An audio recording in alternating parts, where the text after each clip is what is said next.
కోల్కతాలో ఒక శకం ముగిసింది. అక్కడి ప్రఖ్యాత ఎల్లో టాక్సీలు ఇక కనిపించవు. దాదాపు 4500 ఎల్లో టాక్సీలు రిటైర్ కావడానికి సిద్ధంగా ఉన్నందున ఇంతటి ప్రఖ్యాత ఒక శకం ముగియనుంది.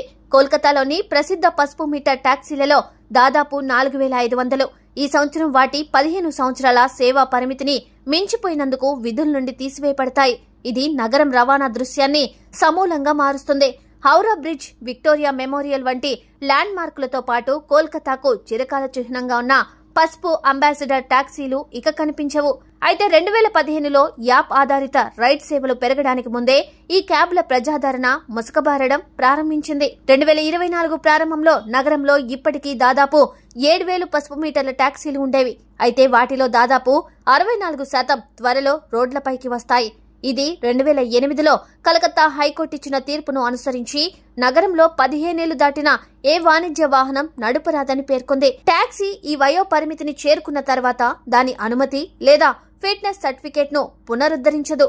దశల వారీగా తొలగించబడుతున్న 4493 టాక్సీలతో పాటు దాదాపు 2500 పాత డి మరియు ఈ సిరీస్ అంబాసిడర్లను కూడా ఏడాది పొడవునా తొలగించనున్నారు. వచ్చే ఏడాది నాటికి పసుపు మీటర్ టాక్సీల సంఖ్య 3000 కంటే తక్కువకు పడిపోతాయి. దీంతో కోల్కతా అంటే పసుపు టాక్సీలు అన్న పేరు ఇక చరిత్రలోనే కలిసిపోనుంది. Save a life. Download uBlood app.